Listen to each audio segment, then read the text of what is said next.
call me a god. They call me a god. They call me a god. They call me a god. Let's go.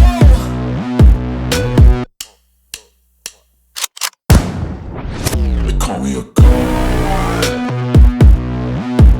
They call me a god.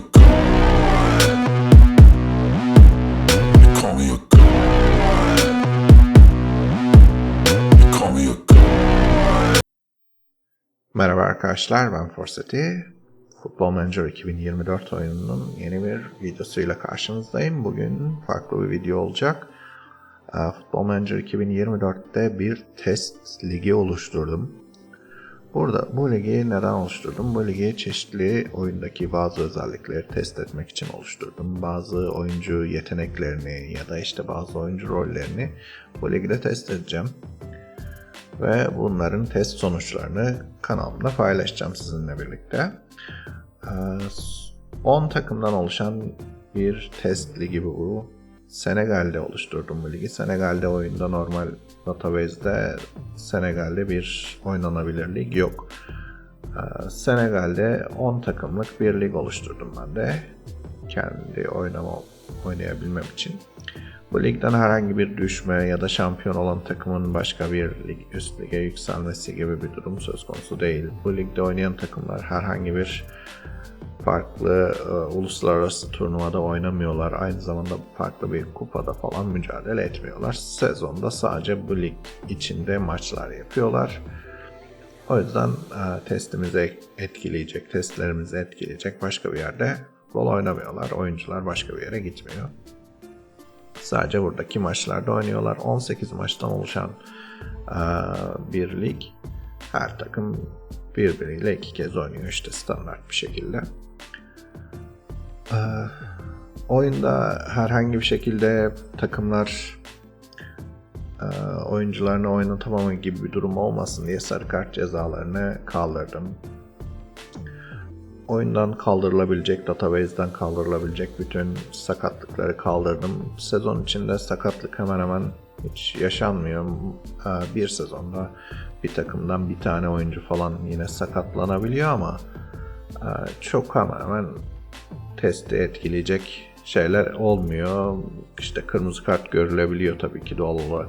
Futbol bu olabiliyor ama yani sakatlık çok nadiren işte bir takımda aynı anda en fazla bir tane oyuncunun sakatlandığını falan gördüm. O da bizim testimizi etkilemiyor. O yüzden sorun yaşamadığımızı söyleyebilirim. Peki bu test liginin özelliği ne? 10 tane takımımız var. Her 10 takımda 22 tane oyuncu var. Bu 22 oyuncunun isimleri gördüğünüz gibi bu şekilde. İşte sağ bekler, her takımda 2 tane sağ bek, 2 tane sol bek, 6 tane orta saha oyuncusu, 4 tane kanat oyuncusu, 2 tane forvet ve 2 kaleci var. 4 stoper var. Bütün takımlarda kadrolar aynı şekilde oluşturuldu. Bütün oyuncular Senegalli. Bütün oyuncular aynı gün, aynı yerde doğmuşlar. Aynı boya ve aynı kiloya sahipler. Kaleciler hariç, kaleciler biraz daha yapılı yaptım. Ama bunlar da bütün takımlarda aynı şekilde. Bütün oyuncuların boyları ve kiloları birbiriyle aynı. Yaşları aynı, doğum tarihleri, doğum yerleri aynı. Ve bütün oyuncuların bütün özellikleri 10. Hiçbir oyuncunun birbirinden özellik olarak, yetenek olarak farkları yok. Her oyuncunun bir ayağı çok kuvvetli, bir ayağında orta şekilde kullanabiliyor. Burada da hiçbir farkları yok. Oyuncuların tamamı aynı şekilde oyuncular. Hiçbir şekilde birbirlerinden yetenek olarak üstünlükleri yok. Sadece mevkileri farklı. Orta saha oyuncularının hepsi defansif orta saha, merkez orta saha ve forvet arkasında, ofansif orta sahanın merkezinde iyi şekilde oynayabiliyorlar.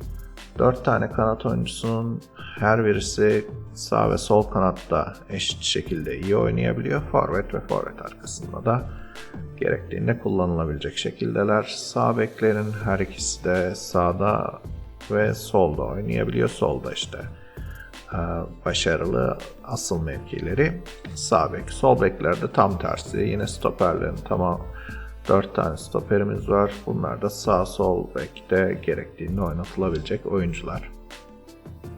Yani takımlardaki bütün 10 takımın tamamındaki oyuncular bu şekilde. Hiçbir şekilde birbirlerinden farkları yok. Tamamının özellikleri 10. Hiçbir üstünlükleri yok. Peki bu ligde ne gibi bir test yapıyoruz?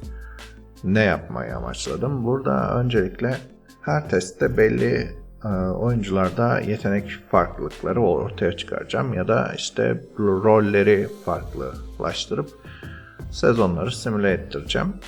Sezonları simüle ettirirken de oyuncular yine herhangi bir şekilde doğruluğu etkilenmesin diye her takımı sürekli olarak rotasyon yaptırıyorum ve sürekli olarak işte oyuncular mutsuz olmasınlar, neden ben az oynatılıyorum gibi bir sorun ortaya çıkmasın ve performansları düşmesin diye her takıma sürekli bu 22 oyuncu olduğu için ve her oyuncunun işte her roldeki oyuncunun bir yedeği olduğu için zaten yedekleri de aynı özelliklere sahip. Her oyuncuyu işte yaklaşık ortalama 9 maç ilk 11 oynatıyorum ve bazı maçlarda da sonradan oyuna sokuyorum. Böylece hiçbir oyuncu sezon içinde az oynatılmaktan şikayet etmiyor. İşte yaklaşık maçların yarısında ilk 11 oynuyorlar. Birkaç maçta da sonradan oyuna giriyorlar. İşte maçların 3'te 2'sinde falan sahaya çıkmış oluyorlar. O yüzden de hiçbir oyuncu az oynatılmaktan şikayet etmiyor. Sakatlıklar dediğim gibi çok olmuyor. O yüzden sakatlıktan da etkilenmiyoruz. Cezalı duruma düşme gibi bir durum olmadığı için cezalardan etkilenmiyorlar. Takımlar o yüzden birbiriyle tamamen eşit şartlarda mücadele ediyorlar. Testimizi etkileyecek herhangi bir şey olmuyor. Bunun dışında takımların çalışanları da birbiriyle aynı. Bunları da ben oluşturdum. İsimleri zaten antrenör. Bunları da ben oluşturdum. Bütün takımlardaki antrenörler birbiriyle aynı.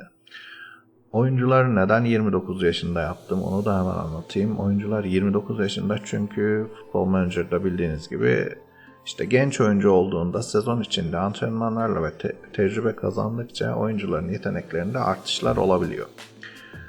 Ve işte 30 yaşın üzerindeki 30-32 yaşından itibaren de oyuncular yaşlandıkları için yeteneklerinde düşüşler yaşamaya başlıyorlar.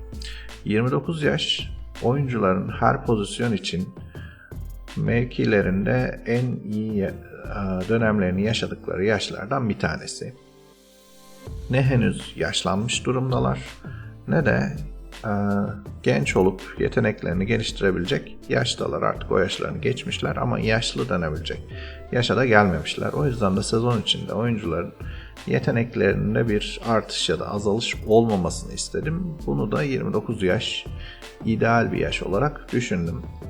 Ve yaptığım testlerde de oyuncular sezon sonunda özelliklerinde hemen hemen hiçbir değişiklik olmadan sezonu bitirmiş oluyorlar. Hemen hemen dediğimi de açıklayayım. Bazı özellikle forvet hattı oyuncuları ya da işte merkezdeki stoper oyuncuları falan sezon sonunda uzun taç yeteneklerini 10'dan 9'a düşürmüş olabiliyorlar. Bunu gördüm. Bazı oyuncuların korner atma ya da penaltı kullanma özellikleri 10'dan 9'a düşmüş olabiliyor ama diğer ne zihinsel ne fiziksel ne de diğer teknik özelliklerde hiçbir değişiklik olmadan sezonu bitirdiler. Yaptığım bütün testlerde bu şekilde sonuçlandı. Sadece duran top kullanımlarında bazı oyuncuların 10'dan 9'a düştüğünü gördük. O da açıkçası testi etkileyecek bir değişiklik olmadı. O yüzden de 29 yaşın ideal olduğunu söyleyebilirim bu testi yapmak için. Peki ilk testimizde ben neyi test ettim? Hemen onu da açıklayayım size. Evet, ilk testimizde oyuncularımızın her birisinde, daha doğrusu takımların her birisinde bir özelliği 20'ye arttırmayı denedim. Yani mesela bu birinci takımımız. Buradaki oyuncuların her birisindeki hızlanma yeteneğini 20 yaptım. Diğer özelliklerini de 10 yaptım. Ve her oyuncu, bu takımlardaki her oyuncunun Biraz önce bahsetmiştim. İki ayağının birisini iyi, birisini de orta düzeyde kullanabiliyordu. Her oyuncunun bir ayağını çok zayıfa çevirdim. 10 tane takımımızda da bu şekilde değişiklik yaptım. İşte bu takımdakilerin tamamında hızlanma özelliğini 20'ye çevirdik. Mesela başka bir takıma bakalım. Şu takımdaki oyunculara bakalım. Bunlardakilerde mesela çevikliği 20, diğer özelliklerinin tamamı 10. Yine ayaklarının sadece bir tanesini kullanabiliyorlar. Bu arada sol bekler sol ayaklarını, sağ bekler sağ ayaklarını iyi şekilde kullanıyor. Kanatlardan 4 kanat oyuncusunun ikisi sağ ayaklı, ikisi sol ayaklı gibi. Orta saha oyuncularının bir kısmı sağ ayaklı, bir kısmı sol ayaklı gibi. İdeal bir rotasyon oluşturmaya çalıştım. Mesela bu takımdakiler işte vücut zindeliği 20. İşte bir tanesindekiler hızları 20, bir tanesindekiler güçleri 20. Mesela bu takımdakiler hızları 20 idi sanırım. Evet, hız özelliği 20 bunların. Mesela hangisine bakalım? Şöyle bunlara bakalım. Bu takımdakilerse hiçbir özellikleri 20 değil. Ama bu takımdakiler her iki ayaklarını da çok kuvvetli şekilde kullanabiliyorlar. Bütün oyuncuları 22 oyuncunun 22'si de ayaklarını çok iyi kullanabiliyor. Ama herhangi bir özellikleri 20 değil. Tamamı tüm özellikleri 10. Burada yaptığım fiziksel artış buydu. Çünkü şöyle bir durum var. 10 tane takımım var ama fiziksel özellik sayısı takımlarda, oyuncularda 10 tane değil, 8 tane. Bu nedenle de 8 özellik, işte 8 takıma bu 8 özelliği dağıttım. Bir takıma 2 ayağını da kullanabilme özelliği ekledim. Bir takıma da takım sanırım buydu. Evet, bir takıma da oyuncuların boylarını 2 metreye çıkardım. Bu da sonuçta bir fiziksel özellik. Bu özellik şöyle,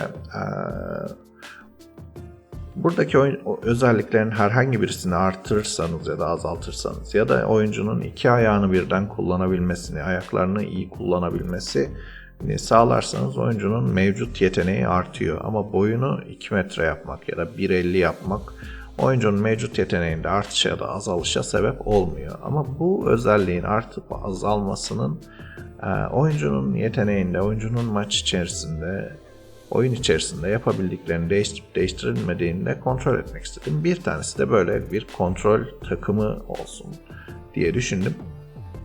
8 tanesinde, 8 takımda buradaki özelliklerden bir tanesi 20. Bir takımda buradaki her iki ayaklarını çok kuvvetli şekilde kullanabilme özelliği var. Bir takımda da bu 2 metre boy var bütün oyuncularda ama özellikler hepsi tüm özellikleri o takımın 10. Bunu yaparken bu takımlara bu özellikleri sağlarken açıkçası toplam mevcut yetenekleri oyuncuların aslında çok fark etmiyor.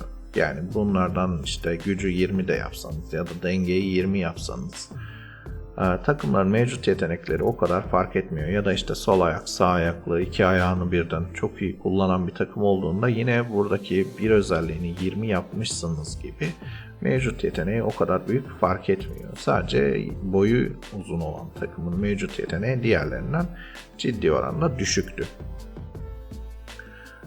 O yüzden de çok büyük farklar olmasını, sezon sonunda yaptığım testlerde o kadar büyük farklar olmasını beklemiyordum. Açık konuşmak gerekirse ben o sezonları simüle ettirdiğimde zaten mevcutta çok fazla yetenek var. Bu yeteneklerden bir takımdakini sadece bir özelliği 20 yaparak diğerlerinden büyük farklılıklar ortaya çıkarmalarını beklemiyordum. Ama sonuçta 8 daha doğrusu bu 10 takımımızdan diyelim. 10 takımımızdan 2 tanesi diğerlerinden başarı olarak çok ayrıldılar. Çok ciddi oranda ayrıştılar.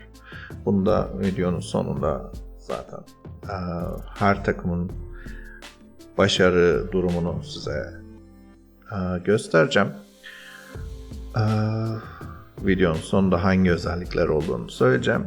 Açık ve net söylemek gerekirse böyle bir başarı oranı beklemiyordum. 2 tane takım, özellikle bir tanesi daha da başarılıydı. Ama 2 tanesi diyebilirim net olarak yukarıda kaldılar. Diğer 8 takım daha aşağıdaydılar. Bunlardan da 1-2 tanesi diğerlerinden de ayrıştılar başarısızlık olarak. Ama başarı olarak ayrışan takımlar daha da büyük farkla ayrıştılar. Yani ciddi oranda bu fiziksel özelliklerden 2 tanesi oyunda net olarak çok fazla etkiledi oyuncuların yeteneklerini. Oyuncuların maç içerisinde yapabilmesini ve yapabilitelerini ve maçlarda bu takımların başarı oranını ciddi oranda etkiledi. Şöyle söyleyeyim, 10 sezon boyunca bu bahsettiğim testi yaptım. 10 sezonda bir tane takım, bahsettiğim takımlardan bir tanesi ilk 3 dışına hiç çıkmadı. Sürekli ilk 3'teydi. Hatta ilk 3 derken de 3. sadece bir kez oldular. 5 ya da 6 sezonu şampiyon bitirdiler. Diğer kalan sezonları ikinci bitirdiler. Bir sezonda da 3. bitirdi. Bir diğer takım da kalan şampiyonluk sezonlarında diğer bir takım aldı. Yani 2 takımın dışına şampiyonluk hiç çıkmadı. İkincilik sadece 3 kez bu 2 takımın dışında bir takım ikinci olabildi. Kalan sezonlarda da bu 2 takım 3. bitirdiler sezonları. Sadece bir takım sezon 4. bitirdi, pardon. Yani 2 takım sürekli ne kadar test yaparsam yapayım sürekli diğerlerinden yukarıda kaldılar. Sürekli olarak başarılı oldular. Diğer takımlar zaman zaman başarılı oldu, zaman zaman başarısız oldular ama 2 tane takım, 2 tane özellikle bunlardan 2 tanesi sürekli olarak yukarıda kaldılar. Bu 2 özelliği de sonunda söyleyeceğim zaten dediğim gibi. Şimdi sonuçlara geçebiliriz.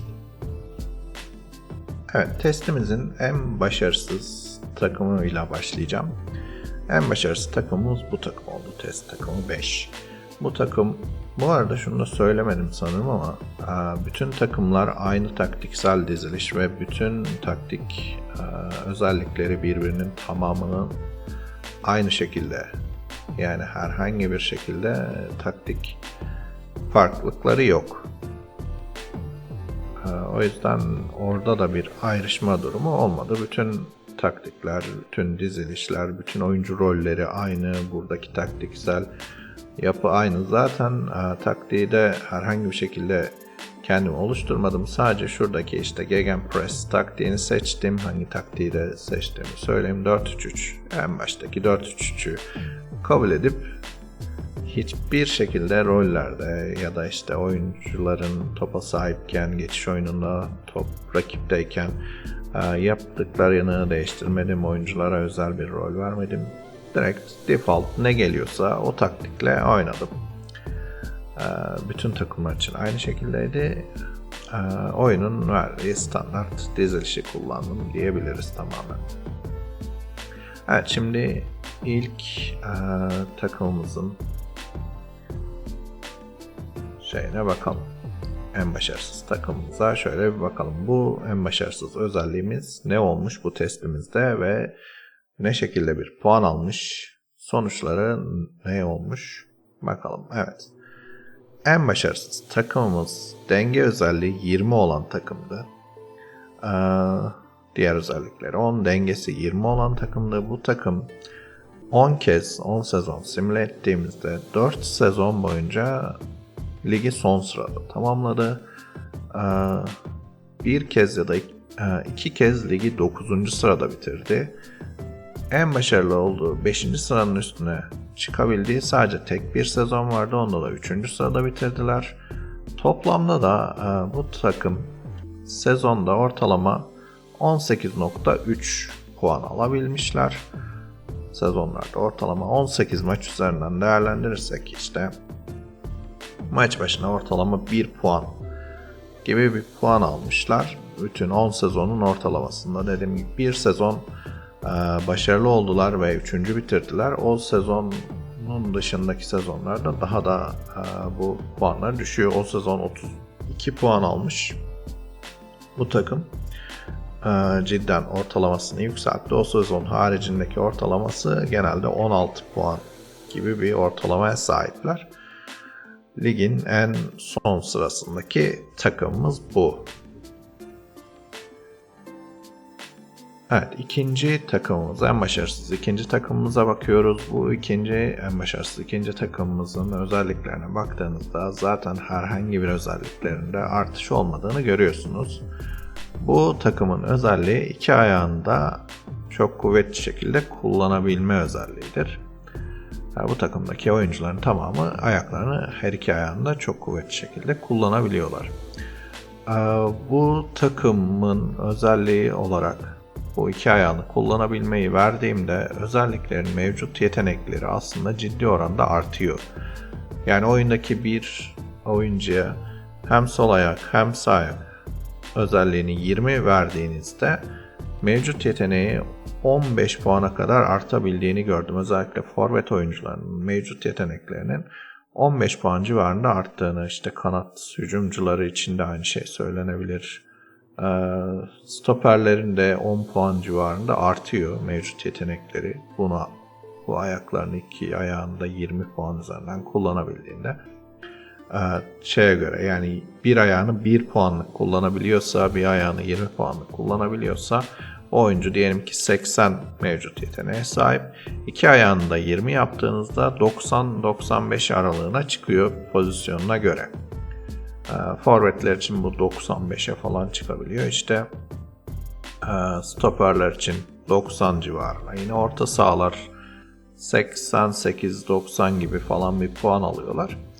Yani mevcut yeteneğini ciddi oranda arttırıyor bu özellik. O yüzden de bu testi almakta bir sakınca görmedim takımda. Ama takım genel olarak denge yeteneğinden sonra en başarısız takım oldu. Ve takım ortalama olarak 20 puanın altında kalan ikinci takım oldular. 19.4 puan ortalamasına sahip bu takımımız 10 sezon sonunda. En başarısız oldukları sezonda ligi son sırada bitirdiler. En başarılı oldukları sezonda da ligi 5. sırada bitirebildiler. Hiç 5. sıranın üstüne çıkamadılar. Sadece ortalama puanda dengeyi geçebildiler diyebilirim bu takım içinde. Bir başka başarısız takım. Bu takımın da bunu da şöyle özel olarak söyleyeyim.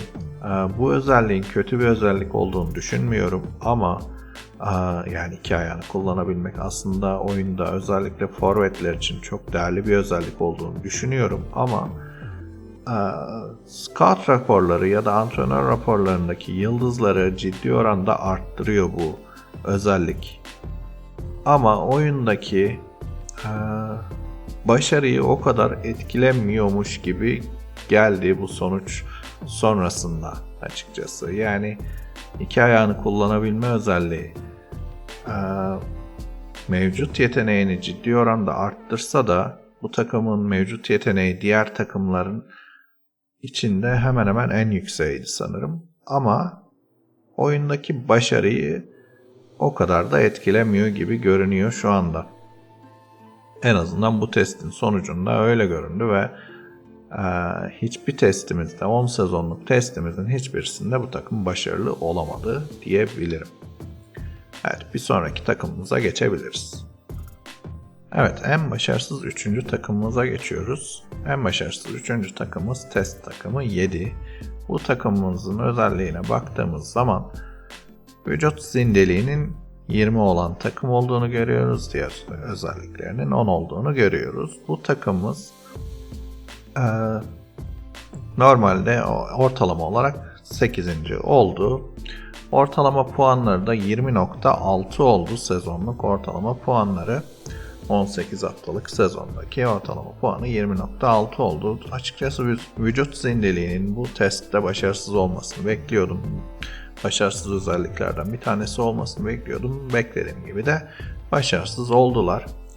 Ama daha uzun sezonlarda, daha uzun, daha çok maç yapılan sezonlarda bu özelliğin bu kadar da etkisiz olduğunu düşünmüyorum ama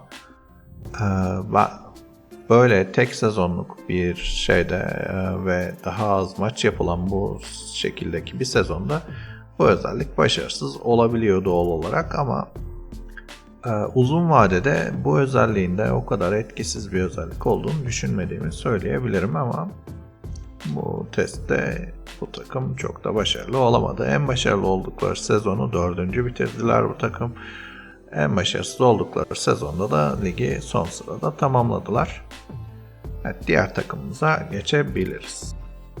Evet, bir sonraki takımımız en başarılı 7. takımımız. Ortalamada ligi 7. bitiren takımımız. Test takımı 9. Yani bu takımımızda dayanıklılığı 20 olan takım. Dayanıklılık özelliği bu fiziksel özellikler arasında 7. sırayı alabildi açıkçası. Dayanıklılık belli roller için önemli. Mesela orta saha rolü için önemli olabiliyor ama işte ne bileyim stoper rolü için ya da çok fazla hücumda yer alıyorsanız ve forvetlerinizi çok koşturmuyorsanız onlar için o kadar etkili değil. Toplamda ortalamada da dayanıklılık birçok pozisyon ve birçok taktik anlamında o kadar önemli olmayabiliyor ama tamamen önemsiz denemeyecek bir rol. Özellikle bazı roller işte orta saha rolleri ve kanat bekleri için dayanıklılık çok önemli zaten o rol içinde en önemli rollerden birisi olarak işaretlenmiş. En önemli özelliklerden birisi olarak ama ortalama olarak tüm takımı düşündüğünüzde dayanıklılık rolü 7. sırayı alabildi ve sezonda ortalama olarak puan toplamları da 20.9 olmuş dayanıklılığın puanı. Diğer sezonları da en başarılı olarak 4. sırada bitirdiler. En başarısız oldukları sezondaysa 9. oldular. 4 tane sezonu 9. sırada bitirdi. Bu takım hiç son sırayı almadı ama en başarılı olduğu sezonda da 4. olabilmiş bu takımımız. Şimdi sonraki takımımıza geçelim. Evet, bir sonraki takımımız en başarılı 6. sırayı alan takımımız test takımı 6. Bu takımımızın özelliği de zıplama özelliğinin 20 olması, diğer özelliklerinin 10 olması.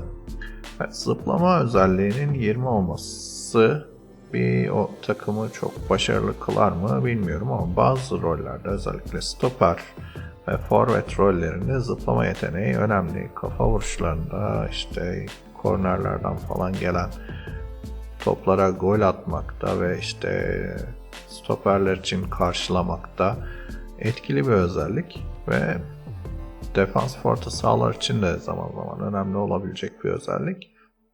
Ve bu özellikle bu takım en başarılı 6. sırayı aldı. 4 tane takımdan daha başarılı oldular. Çok etkisiz mi? Değilmiş. Yani zıplama özelliği de belli oranda başarı sağlayabiliyor. Bu takım ortalama olarak dediğim gibi 6. oldular. En başarısız oldukları sezonda son sırada bitirdiler. En başarılı oldukları sezonda da 3. olabildiler.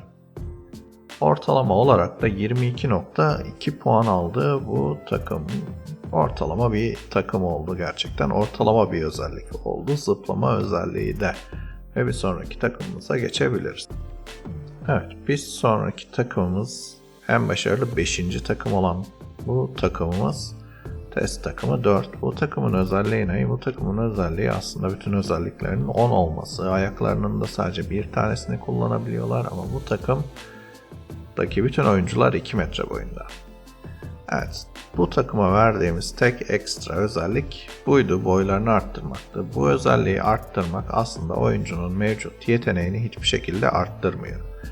O yüzden de bu takım ortalama olarak mevcut yetenekte diğer takımlardan ciddi oranda düşük, geride kalan bir takımdı. Yani ortalama 10 puan falan bu takımın oyuncularının mevcut yeteneği diğerlerinden daha gerideydi. O yüzden de açıkçası bu takımın başarısız olmasını bekliyordum. Özelliklerinin hiçbirisinin yüksek olmaması nedeniyle de. Ama aslen boyunun 2 metre olması bir oyuncuyu bu oyunda mevcut yeteneğini arttırmıyor olsa da, özelliklerini arttırmıyor olsa da oyuncunun bazı şeyleri yapabilme yeteneğini arttırıyor. Gördüğümüz kadarıyla en başarılı 5. takım oldular. 5 tane takımdan 5 tane özelliği fazla olan takımdan daha başarılı bitirdiler sezonu. İşte ne bileyim zıplama özelliği ya da dayanıklılık özelliği olan takımlardan daha fazla ortalama puan aldılar. Ortalama olarak bu takımımız 24.1 puan almış ve sezonların 2 tanesini 2. sırada bitirdi bu takım. En başarısız olduğu sezonda da ligi 9. sırada bitirdi. Özellikle 2 tane sezonda 2. bitirebilmeleri zaten videonun başında da söylemiştim. 2 tane takım normalde sezonların 10 sezonun 7'sinde ilk 2'yi paylaştılar. Geriye kalan 8 tane takımdan 8 tane takım toplam 3 sezonda ikinciliği alabilmişlerdi. O 3 sezonun ikisinde bu takım ligin ikincisi oldu. Yani aslında cidden başarılı bir takım oldular ve sadece boyu uzun olan bir takım olarak açıkçası bu oyunu oynamaya devam edeceksem bundan sonra oyuncuların boylarına da daha fazla dikkat edeceğimi düşünüyorum. Bu testten sonra özellikle bazı mevkilerde işte forvet olsun ya da stoper olsun, belki kaleci olsun, bu tarz mevkilerde bu özelliğin oyuncunun mevcut yeteneğini hiç arttırmasa da etkili olduğunu gördüğümü düşünüyorum açıkçası. Sonraki takıma geçebiliriz. Evet, bir sonraki takımımız test takımı 10. Yani bu takımımızda 4. olan, ortalama olarak 4. olan takımımız en yüksek puan ortalamasında. Bu takımımız gücü 20 olan takım. Güç özelliği oyunda önemli bir özellik ve bunu da bu simülasyonumuzda sonuçlara yansıttılar diyebilirim. Güç özelliğinin 20 olması gerçekten oyunu etkiledi ve özellikle ikili mücadelelerde falan bu takımın oyuncularının başarılı olduğunu gördük. Ve bunun sonucunda da en başarılı 4. takım ortalama puanına sahip oldular. Gerçekten iyi bir ortalamaya sahip oldular. 24.5 ortalama puanı var bu takımın.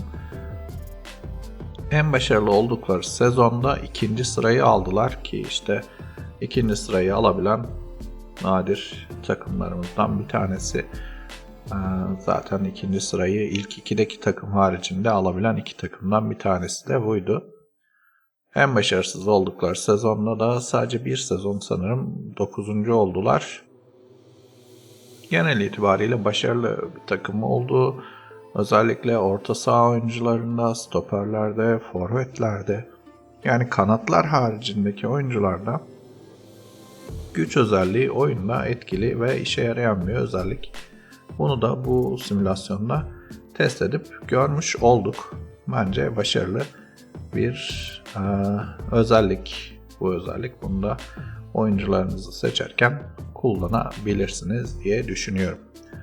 Evet, ilk 3'e geldik. Bir sonraki özelliğimize geçelim. Evet, bir sonraki takımımız, yani puan ortalamasında 3. sırayı alan takımımız takım 3.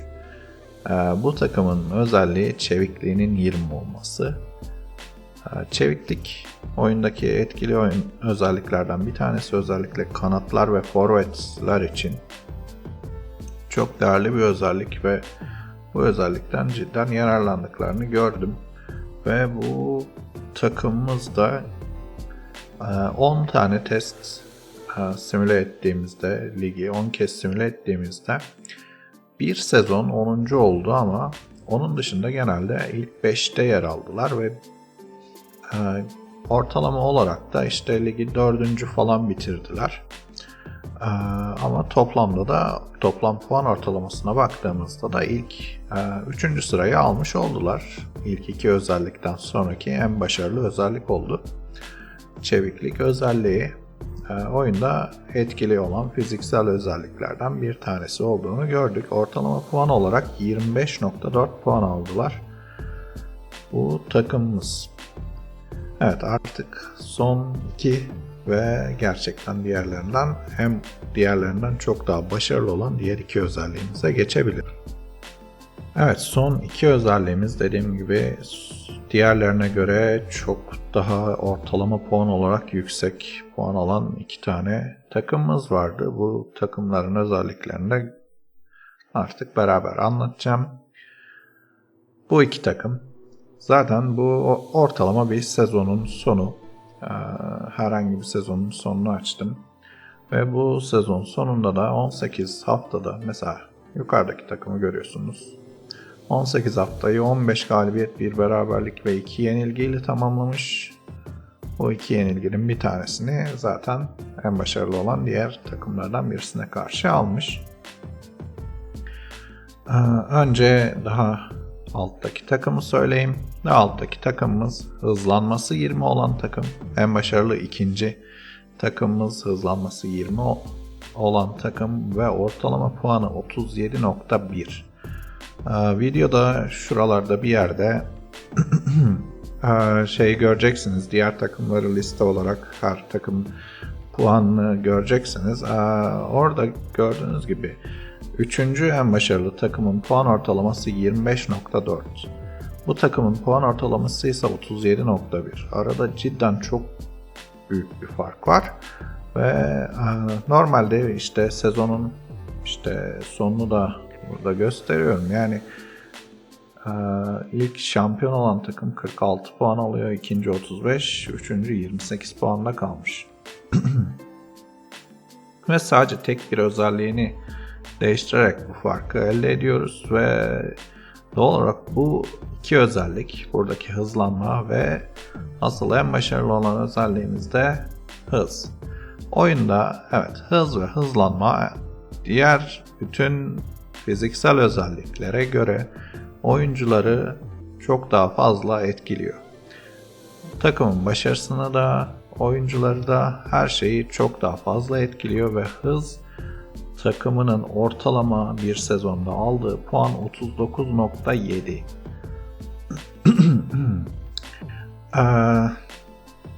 Yani 3. olan bir takım 25.4 puan alırken en yüksek ortalama puana sahip olan takım 39.7 puan alıyor ve bu cidden çok büyük bir fark. Zaten bir sezonda 18 hafta 54 puan demek. 54 puan maksimum alınabilecek bir ligde 39.7 ortalama puan alıyorsanız bu müthiş bir şeydir ve bu takım ortalama buralarda dolaşıyor. Bazı sezonlarda kötü sezonlar da geçirdikleri oldu. Kötü derken ikinci bitirdiler, en kötü. Yani cidden zaten 10 sezon oynattım ve 10 sezonun 6'sını özelliği hız olan takım şampiyon bitirdi. 4 tanesinde hızlanma olan takım bitirdi. Oyundaki en önemli şey çabukluk. Yani buradan bu testin sonucundan anlayacağımız şey güç, dayanıklılık, zıplama, denge, çeviklik. Evet, bunların hepsi önemli şeyler veya iki ayağını kullanabilmek önemli. Ve bu testte gördüğümüz şeylerden bir tanesi işte boy uzunluğunun belli oranda da olsa oyunculara bir etkisinin olduğunu görüyoruz. Bunların hepsi okey. Ama sonuç olarak hız ve hızlanma oyundaki her şeyden, oyundaki diğer bütün fiziksel özelliklerden çok daha fazla oyuncuların yeteneklerini etkiliyor ve bundan sonrasında, bu testten sonrasında bir potansiyeli olduğunu düşündüğümüz bir genç oyuncumuz altyapımızda varsa onu ve fiziksel olarak bir şeye yetiştirmek istiyorsak, fiziksel özelliklerini geliştirmek istiyoruz, bakıyoruz fiziksel özellikleri eksik. İlk olarak düşüneceğimiz şey muhtemelen çabukluk antrenmanı yaptırmak olmalı diye düşünüyorum. Bu testten sonra ve bu özel oyuncuların hangi rolde olursa olsun, forvet, stoper, bek, kanat, orta saha, hepsinde hız cidden çok etkili oldu. Bu test boyunca gördüğüm şeylerden bir tanesi bu. Ne olursa olsun bütün oyuncuları etkiledi. Sıradan bir sezonun ortalamalarına şöyle ufaktan bakacağım. Bazı özel, önemli şeyler olan ortalamalara. Kafa topu kazanma oranında zıplama özelliğinin ne kadar çok önemli olduğunu görüyoruz. Zaten doğal olarak öyle. Ama bunu bu kadar fazla etkileyeceğini düşünüyor muydunuz bilmiyorum ama %87 kafa topu kazanma oranına sahip oldu bu takım. Ondan sonraki en başarılı takım %46, %45 falan. Bu takımın da mesela sadece boyu uzundu ve mesela boyu uzun olması evet güzel, etkili ama zıplaması 20 olduğunda boy uzunluğunun hiçbir önemi kalmıyor gibi görünüyor. Zıplama çok daha değerli bir şey burada. Dripling'de maç başına dribling ya da gollere bakalım. Hızı 20 olan takımın attığı gol 44, en yakın rakibi 33 gol atmış. Diğer takımlar birbirine yakın sayıda gol atmışlar. Ama hızı 44 olan takım sezonu 44, hızı 20 olan takım sezonu 44 golle tamamlamış. 18 hafta sonunda gayet güzel bir ortalama yakalamışlar. Bunun yanında kornerden gelen gollerde yine zıplama özelliği iyi olan takım 6 gol atmış. Mesela hızı iyi olan takım bu ligin en iyisi ama en az gol atan takım olmuş. Çünkü onların buna ihtiyacı yok açıkçası.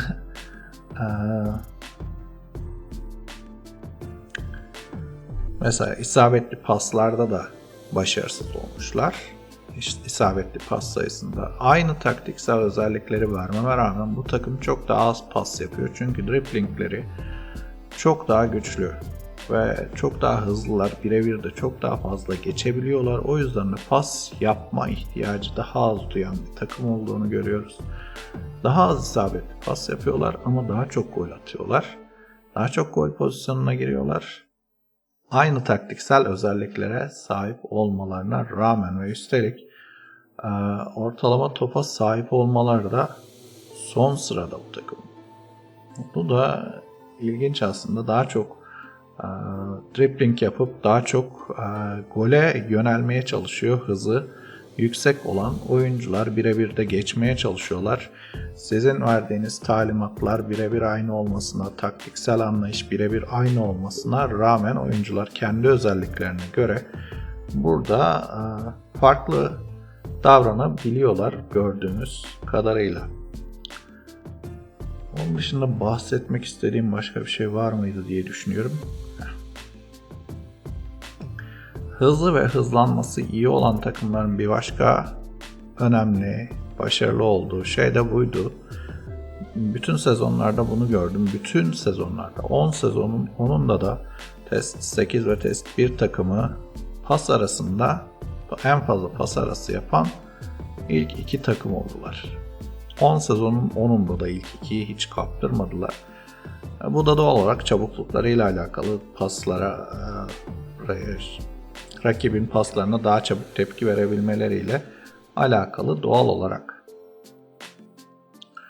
Evet, bu testimizin sonuna geldik. Burada gerçekten diğerlerinden testin videonun başında da söylediğim gibi diğer bütün özelliklerden farklı olan iki tane özelliğimiz var.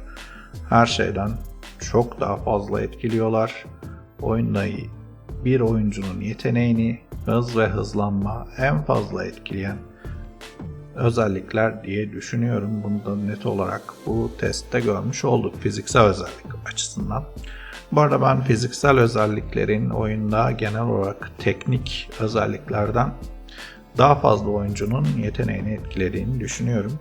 O yüzden özellikle ilk olarak fiziksel özellik testi yapmak istemiştim ve açıkçası burada çok baskın 2 tane özellik olduğunu gördüm. Videomuz bu kadar arkadaşlar.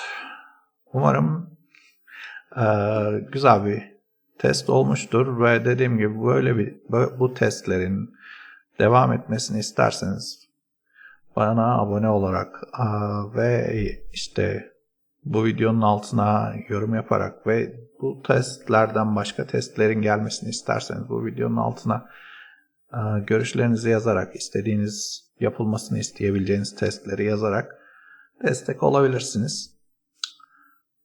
Ben size bu videodan şimdilik iyi günler diliyorum. Görüşmek üzere arkadaşlar.